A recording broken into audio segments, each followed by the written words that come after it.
I always knew I was different. Ever since I was a child, I felt like an outsider among the people who shared my blood. Everything in my family revolved around the restaurant. From dinner table conversations to future plans that I was never asked about. But one thing was clear. I did not belong in that world. My name is Emma, and I was born into a family that owns a long-standing Italian restaurant in New York. My father, Richard, is a tough man, his voice always booming like thunder, running the restaurant with an iron fist. He doesn't believe in weakness. There is no room for hesitation or daydreaming in his world. My mother, Diane, is a strong, resourceful woman who stands by my father's side, managing everything from the staff to every single dish that leaves the kitchen. To her, family isn't just about blood. It's an empire she and my father built together. And then there's Ethan, my older brother, the golden child of the family. Since childhood, Ethan was destined to inherit the restaurant, and he embraced that role with absolute pride. He was the perfect copy of my father. Strong, decisive, ambitious. He loved the restaurant, loved running it, loved the recognition he got from our parents. And me? I was just an outsider. The daughter who was always treated as if she didn't quite belong. I didn't hate the restaurant. I liked the smell of freshly baked bread in the morning, the way the neatly set tables glowed under the warm golden lights. But I didn't love it the way my family did. I didn't enjoy spending my evenings helping in the kitchen, didn't care for the endless debates my parents had about expanding the menu, and I certainly didn't appreciate being constantly pressured to learn to love the business. I loved plants. I cherished quiet afternoons in the backyard, where I could lose myself in the refreshing greenery, running my fingers over soft leaves, feeling the peace they brought. I was fascinated by books on botany, landscape design, and how people could turn an empty patch of land into a thriving paradise. But no one in my family understood that. Every dinner was a silent battle. "Emma, you can't keep living with your head in the clouds," my mother said, slamming her fork down on the table. "You need to be realistic. You're part of this family. And that means you have a responsibility to the restaurant." My father nodded, his voice ringing with an authority that left no room for argument. "Ethan is ready to take over, but the restaurant needs you too, Emma. We're a family. You can't keep running away from this." Ethan smirked, his voice laced with mockery. "Don't bother, Dad. Emma cares more about her plants than she does about real work." I tightened my grip on my fork but said nothing. I was used to comments like that. There was only one person in my family who truly understood me. Grandma Margaret. She lived in a small house on the outskirts of town, where she had the most beautiful garden I had ever seen. She never forced me to be someone I wasn't. Whenever I visited, she would welcome me with open arms and a gentle smile. "Everything in this world has its own place," she once told me when I was little, her aged hands gliding over the lavender plants. "Plants, people, dreams. As long as you know where you belong, you will find your path." I had always held on to those words. But as I grew older, the pressure from my family only intensified. I couldn't avoid it forever. The time would come when I had to make a choice. Stay trapped in the cage my parents built for me, or find a way to break free. The problem was, I wasn't sure if I was ready. I always knew this moment would come, I just didn't expect it to come so soon. That evening, the air in the house was as thick as the grease in the restaurant's kitchen. I sat across from my parents, while Ethan leaned back in his chair, arms crossed, watching with anticipation. Dinner went on as usual, but I knew what was coming next would change everything. My father set his knife down on his plate, his eyes locking onto mine. "Emma, have you given serious thought to your future?" I swallowed hard. This was it. Taking a deep breath, I clenched the napkin in my hands before looking up to meet his gaze. "I have, Dad. And I've made my decision. I won't be working at the restaurant. I want to study landscape design." Silence. A long, heavy silence that stretched longer than necessary. My father frowned as if he couldn't believe what he had just heard. Landscape. What? My mother set her fork down, concern flickering in her eyes. Ethan let out a dry chuckle, leaning forward as if he had just heard the worst joke ever. So, what? You're gonna make a living planting trees? I gritted my teeth. It's not just planting trees, Ethan. It's about transforming ordinary spaces into gardens, parks, and beautiful resorts. I love nature. I love the way people and greenery can coexist. That's what I want to do. My father's eyes darkened and he slammed his palm on the table, making the glasses rattle. Enough! His voice cut through the air like a blade, sharp and absolute. Do you seriously think this is a real career, a real job? Do you have any idea how many years this family has worked to build this restaurant? Do you know how many people would kill for the opportunity to inherit it? I clenched my fists. But I'm not one of them, Dad. I don't love the restaurant the way you and Ethan do. I can't spend my life in a place where I don't belong. Mom blinked anxiously but said nothing. Ethan, on the other hand, burst out laughing. Oh, Emma, you're so naive. Do you really think someone is going to pay you to play in the dirt and mess around with plants? Do you think you're going to be some famous garden designer one day? Anger boiled inside me. I don't need you to believe in me. I'll prove it. Dad crossed his arms, his eyes darkening. Then prove it on your own. I stared at him, waiting for him to say more. There's no way your mother and I are paying for you to chase this ridiculous dream. If you're rejecting this family, you're rejecting our support too. No tuition, no rent. His words fell like a sentence passed down in court. Mom turned away slightly, but she didn't protest. Ethan was still smirking, as if everything was going exactly how he expected. A sharp pain struck my chest, but I refused to let them see me break. I nodded, keeping my voice steady even as my hands trembled. Fine. I'll take care of myself. I stood up, pulled my chair away from the table, and walked off without looking back. I had no idea where I would go or how I would survive, but I knew one thing. I wasn't turning back. That night, I packed my things, trying to keep my tears from falling as each familiar item was quietly tucked away into my suitcase. As I zipped up my backpack, my phone buzzed. A message from Grandma Margaret. Come to my house, you'll always be welcome here. I took a deep breath. Maybe I wasn't completely alone. The next morning, I left my parents' house with a small suitcase and a lump in my throat. I didn't look back. There was no other way. I had chosen my own path. Grandma Margaret's house sat in the suburbs, about an hour's drive from the city. When I arrived, she was already waiting for me on the porch, her gentle face filled with understanding. No scolding, no unnecessary questions. She simply opened her arms and pulled me into a warm embrace. You're going to be okay, Emma, she whispered. I believe in you. Those simple words were the only validation I needed. Starting a new life without my parents' financial support was far from easy. I worked part-time at a small plant nursery to cover my expenses while focusing on my college applications.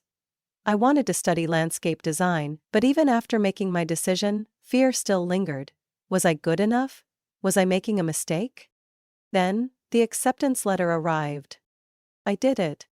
Walking onto campus for the first time felt like stepping into an entirely different world. No more the greasy scent of the restaurant, no more my parents' disapproving stares or Ethan's mocking tone. Here, everyone was passionate about something. And for the first time, I realized I wasn't alone. On my first morning, as I struggled to find my classroom, a voice called out behind me, "Move it, freshman." I turned just in time to catch a flash of fiery red curls before a girl nearly barreled into me, almost knocking the papers out of my hands. Damn, sorry about that, she laughed, quickly steadying me. I'm Madison, second-year landscape design major. You're new, aren't you? Before I could answer, she grabbed my arm. Come on, walk with me. Don't just stand here like a lamppost, or you'll get eaten alive. Madison was like a whirlwind, pulling me into a world bursting with color and energy. She was passionate about plants, about every design, about every idea. Around her, I found myself feeling less anxious. The coursework wasn't easy.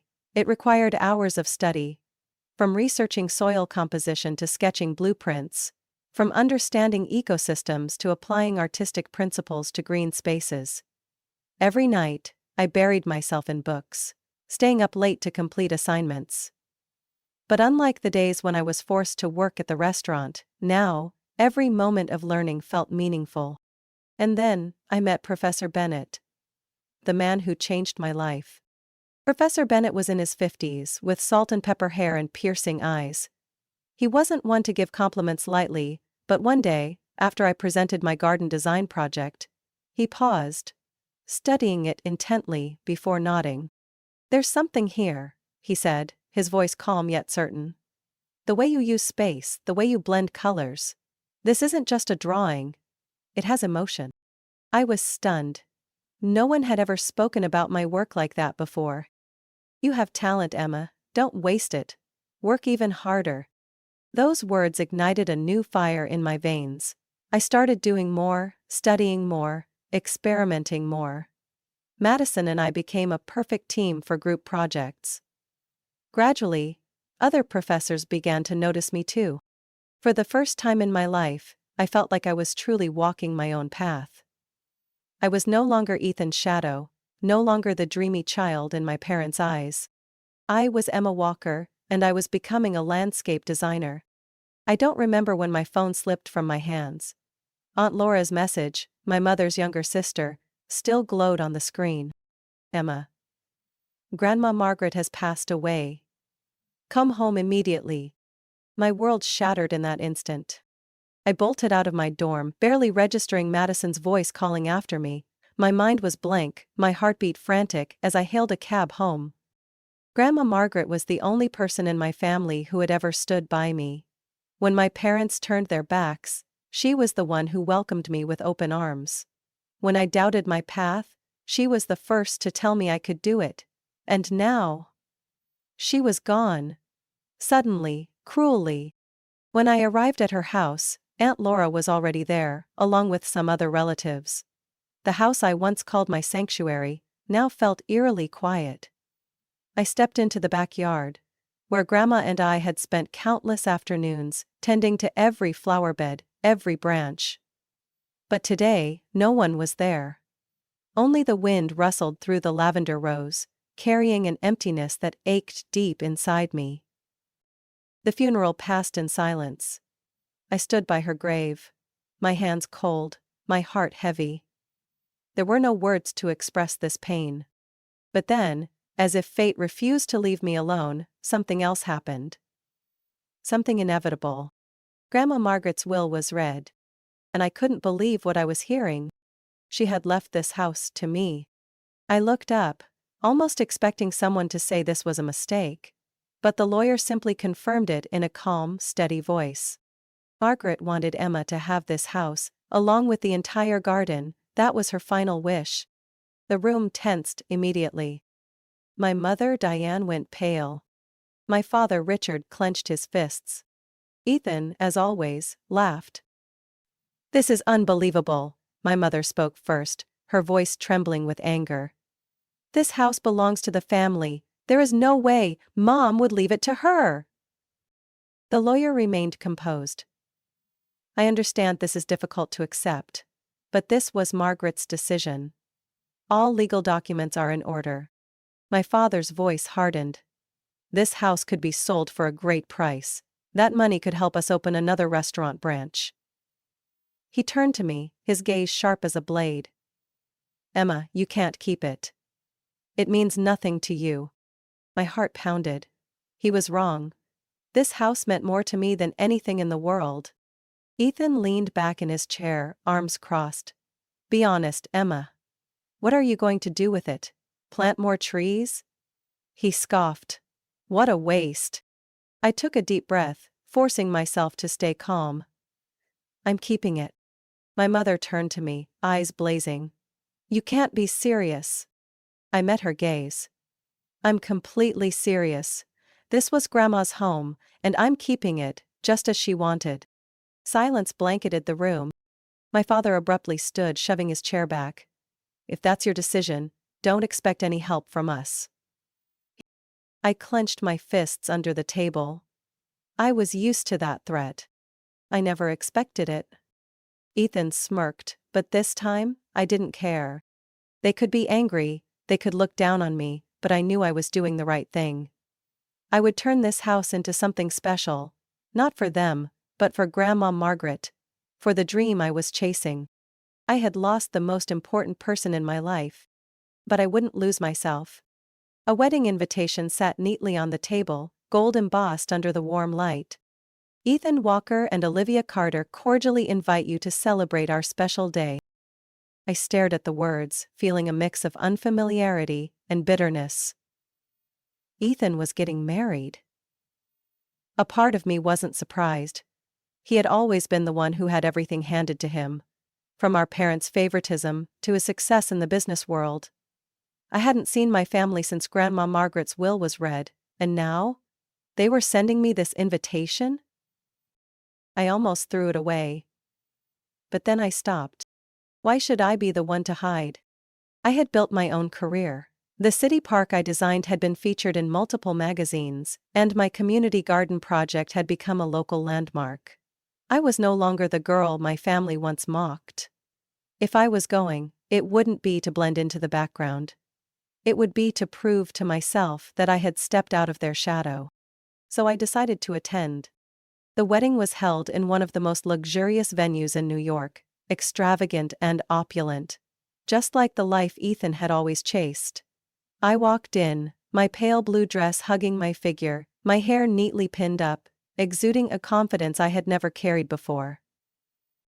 I passed through rows of elegantly set tables, the lively chatter filling the air, but as I approached the family area, an awkward silence settled. My mother Diane was the first to speak, her voice as cold as I remembered. "Emma! Didn't think you'd actually come." I smirked. Didn't think I'd be invited. Ethan stood next to his new bride, Olivia. A beautiful woman with eyes that held a distinct air of arrogance. She looked me up and down before tilting her head, her voice sweet but laced with condescension. "Emma, right? I've heard so much about you from Ethan. I suppose you're still busy with your little plants?" I gave her a small, knowing smile. Yes, except now, those little plants are landing me multi-million-dollar contracts and magazine covers. I sighed. Olivia's eyes narrowed slightly, but she quickly masked it with a composed expression. Ethan let out a dry chuckle. "Really? Funny, I always pictured you still wandering around Grandma's garden, pulling weeds." I tightened my grip on my wineglass but kept my smile. "Oh, I've done a lot more than that. But I guess you haven't been keeping up with the news." My father, who had remained silent until now, finally spoke, his gaze sharp. "This family doesn't have time to follow frivolous things. We're busy with real work." I let out a soft laugh. "Then maybe you should start paying attention. Because it seems like my frivolous work is gaining the interest of some very important people." At that moment, a voice rang out from the main stage. "Please give a warm welcome to the Mayor of New York." The entire room turned toward the stage, and I froze as I saw Mayor Robert Collins, one of the biggest supporters of my city park project, standing at the podium. "What a wonderful night to celebrate Ethan and Olivia," he began, his smile warm. "But before we continue, I'd like to take a moment to recognize someone special who is here tonight. A young talent who has completely transformed the landscape of this city." I felt the entire family table stiffen. "Emma Walker." All eyes turned to me as he gestured toward my seat. Emma is the designer behind the stunning transformation of our Central Park, a project that has redefined urban green spaces. She has brought artistry into every detail, turning it into a new symbol of the city. Applause erupted across the ballroom. I couldn't let this moment pass. Standing up, I walked toward the mayor, shaking his hand as my family watched, in stunned silence. After offering a few words of gratitude, I returned to my table, where my parents and Ethan still sat, visibly shaken. My mother finally spoke, her voice quieter than usual. "Emma? You actually did it?" I met her gaze, for the first time in my life, unafraid. I did. And I don't need anyone's approval to know that. Ethan gripped his wineglass tightly, clearly trying to mask his discomfort. Olivia whispered something in his ear, her expression irritated. I lifted my glass slightly, smirking. Congratulations, Ethan. And congratulations to the whole family, because now you can no longer dismiss the gardening girl. I turned and walked away, leaving them to stew in their own humiliation. My phone rang late in the afternoon while I was reviewing the design plans for a new project. I glanced at the screen. Mom. I hesitated. The last time we spoke was at Ethan's wedding, and that conversation had been far from pleasant. But I couldn't pretend she didn't exist. Taking a deep breath, I answered the call. My love. Her voice was overly cheerful, so much so that it immediately put me on guard. I'm so proud of you. I've been reading so many articles about your achievements lately. Who would have thought my little girl would become so successful? I stayed silent for a few seconds, trying to decipher what game she was playing. My parents had never cared about my work, at least not until it became valuable to them. Leaning back in my chair, I kept my voice neutral. I thought our family didn't have time to follow frivolous things like this. Mom laughed, but I could hear the tension beneath it. Oh, you know me, I just wanted to make sure you were doing well. Anyway, why don't you come home for a visit? It's been so long since we all sat down together. I frowned. Things couldn't have been more obvious. There must be a reason you suddenly want to see me, right? I asked bluntly. Mom hesitated for a few seconds before letting out a nervous chuckle. What are you talking about, Emma? I just want the family to be closer again. I shook my head, even though she couldn't see it. I don't have time, Mom. You say you want to make amends, but I remember very well who pushed me out of this family in the first place. Before she could say anything else, I hung up. 3 days later, as I was tending to Grandma Margaret's garden, a knock sounded at the door. Wiping my hands on my jeans, I walked over and opened it. Ethan stood there, hands in his pockets, looking uncomfortable. I crossed my arms, leaning against the doorframe. What now? He took a deep breath, trying to keep his voice casual. I just wanted to check in on you. I scoffed. You've never cared about that before. Ethan bit his lip, then sighed. Emma, I know I haven't been a great brother. But the restaurant business is struggling. Mom and Dad are under a lot of financial pressure.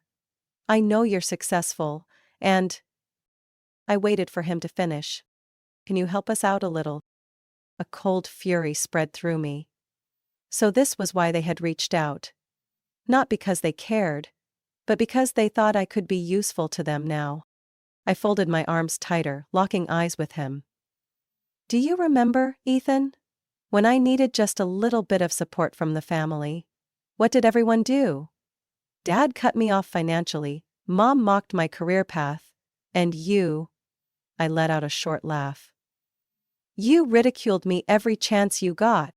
Ethan looked away. I continued. But I'm not here to hold grudges. I just want to make one thing clear. I am not this family's wallet. You all made your choices, and I made mine. I built everything on my own without anyone's help. And now, I owe no one anything. Ethan clenched his fists, looking like he wanted to argue, but then he simply exhaled and averted his gaze. I took a step forward, my voice firm. You can leave now. Ethan opened his mouth as if to say something, but in the end he just gave a small nod and walked away. I shut the door, leaning against it. A soft breeze swept through the garden, rustling the leaves of the plants I had nurtured for so long. For the first time in my life, I truly felt free. I had never imagined a day when I could feel this light. After that encounter with Ethan, there were no more calls from Mom, no more messages from Dad. No one showed up at my doorstep with fake sentiments about family and unity. They had finally understood. I was no longer the weak girl they could control. And I had no regrets.